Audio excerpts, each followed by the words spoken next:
This is St Andrew's, South Brisbane.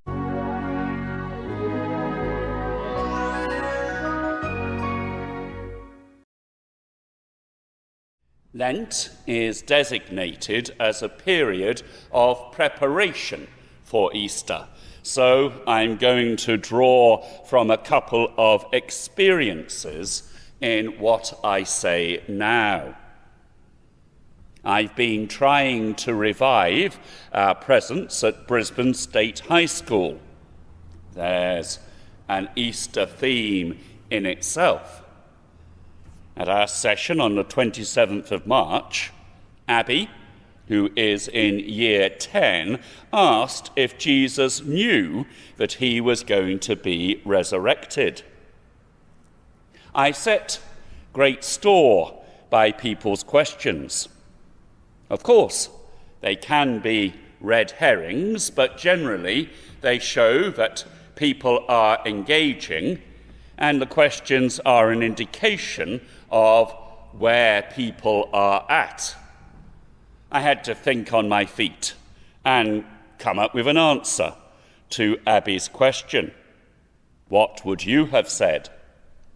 On the one hand, there's an indication that Jesus laid aside some attributes of his divinity as part of his living as one of us. He identified with us in that way. We read in Philippians chapter 2, verses 6 and 7, Christ Jesus, being in very nature God, did not consider equality with God something to be grasped. Rather, he made himself nothing by taking the very nature of a servant, being made in human likeness. The Greek behind he made himself nothing has entered English as kenosis, which the Merriam-Webster dictionary describes as the relinquishment of divine attributes by Jesus Christ in becoming human. But on the other hand, there's John 2, verses 19 to 22, which we had as one of the readings at our Good Friday service. Jesus answered the Jews, "Destroy this temple, and I will raise it again in 3 days." They replied, "It has taken 46 years to build this temple, and you are going to raise it in 3 days." But the temple he had spoken of was his body. After he was raised from the dead, his disciples recalled what he had said. So, perhaps the jury's out on that one. But I told Abby, but even if Jesus did know that he was going to be resurrected in the way that he was on the 3rd day, that didn't take away from the reality of the pain he had to endure to reach that point. You know that something you're enduring will eventually come to an end. But just when will that be? And in the meantime, sheer torture. My trivial examples are amusement rides I've mistakenly taken. One at the Nottingham Goose Fair, one at Universal Studios in Los Angeles. I don't learn. Jesus endured undoubted physical pain on the cross. It's a terrible way to die. But there was also the spiritual and emotional pain of separation from the Father summed up in Jesus' cry of dereliction, my God, why hast thou forsaken me?" What does this say about the state of the Trinity at that point? How deep the Father's love for us, how vast beyond all measure, but he should give his only Son to make a wretch his treasure. How great the pain of searing loss, the Father turns his face away, as wounds which mar the chosen one bring many sons to glory. Last Wednesday, we had the last session of one of our 2 Lent courses, and we looked back over the ground we'd covered. One of the questions looked at Matthew 27, verses 58 to 60. Going to Pilate, Joseph of Arimathea asked for Jesus' body, and Pilate ordered that it be given to him. Joseph took the body, wrapped it in a clean linen cloth, and placed it in his own new tomb that he had cut out of the rock. We were asked, what insights do we gain from Joseph of Arimathea's concern for our Lord's body?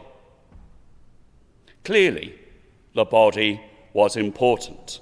We also see this in Mark 16:1.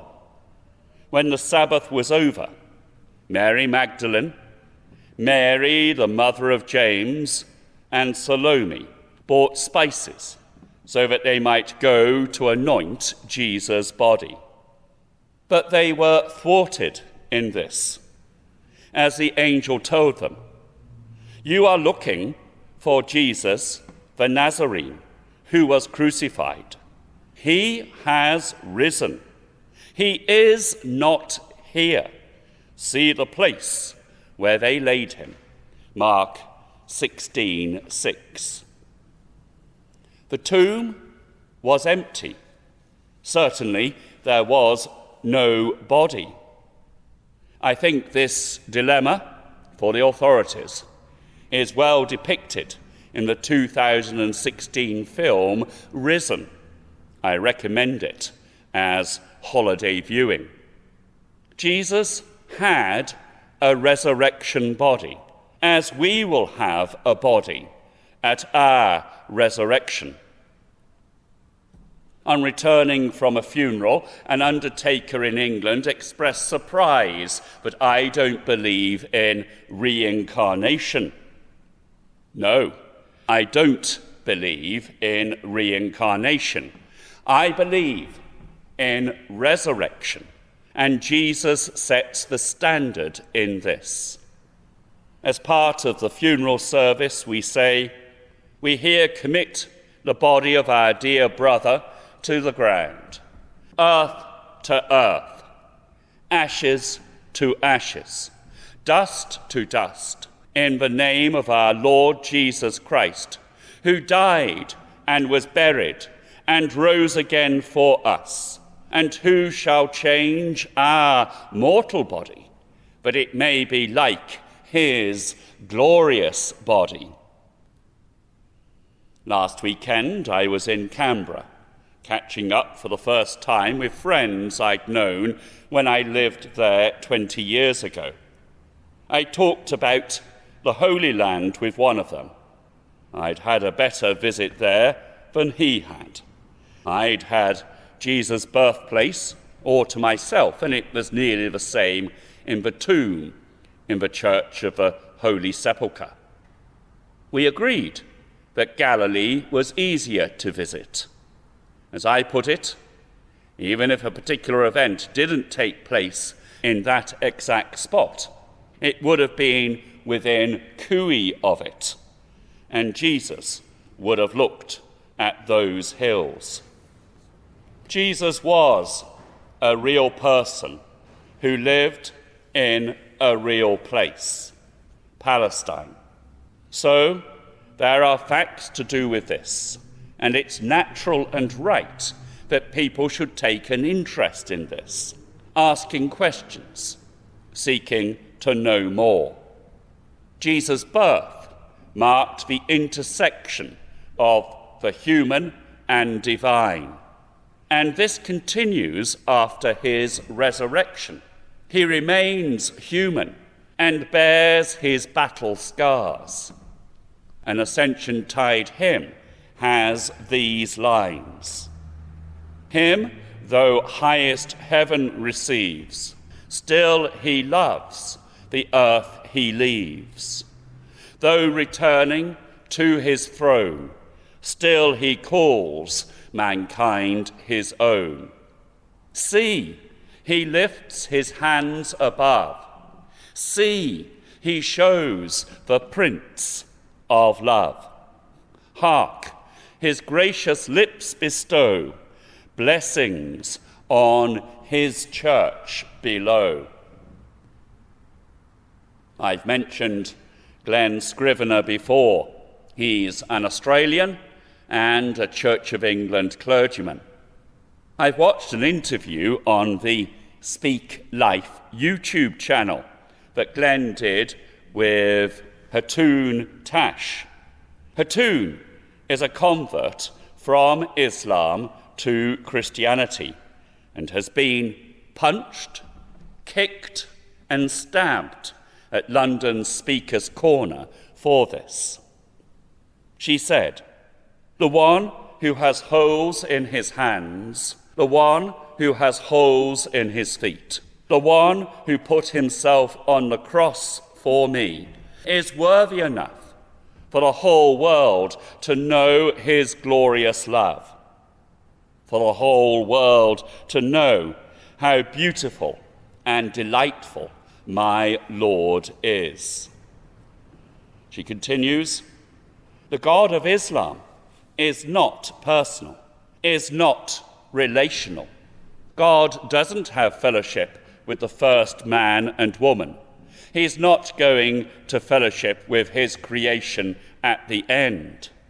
She contrasts this with the God of the Bible. He talks about how we are going to dwell with him, how we are going to have fellowship with him. The God of the Bible sees people suffering. He is concerned for them. And then he steps in to rescue and redeem them. God does this uniquely, exclusively, in and through Jesus. "I will not boast in anything, no gifts, no power, no wisdom, but I will boast in Jesus Christ, his death and resurrection. Why should I gain from his reward?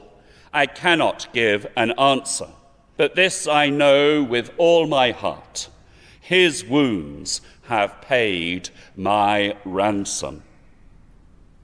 Amen.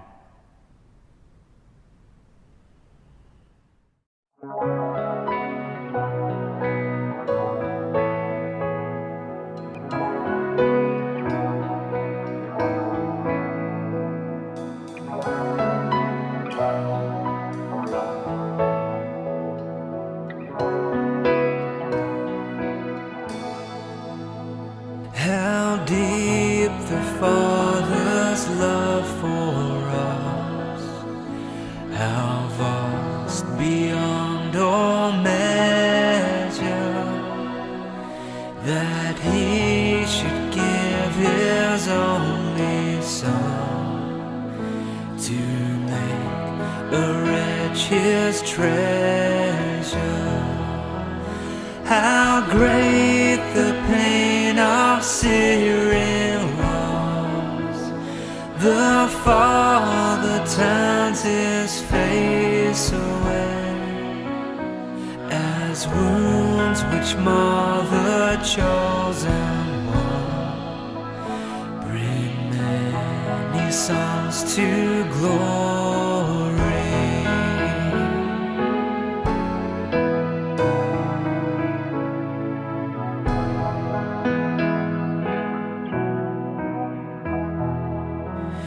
Behold the man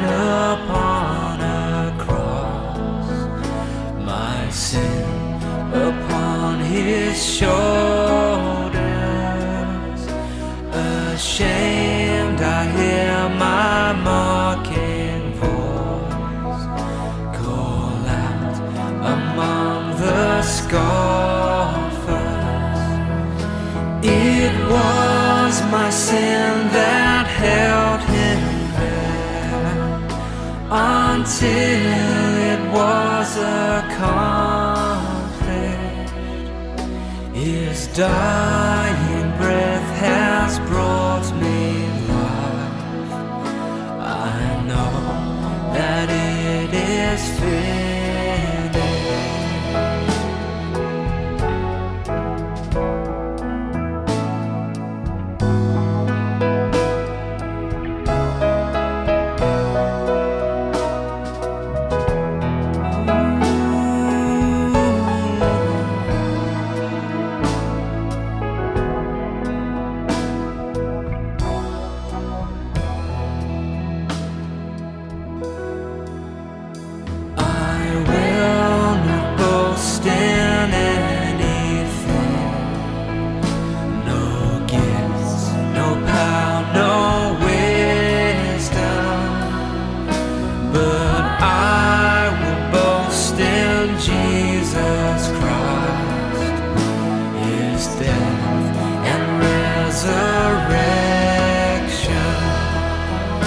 Why should I gain from his reward?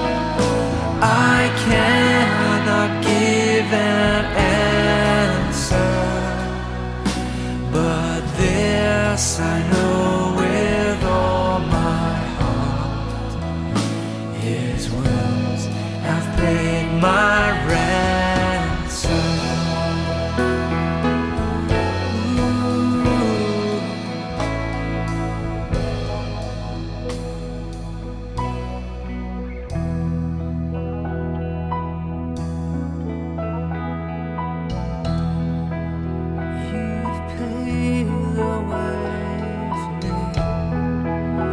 You have paid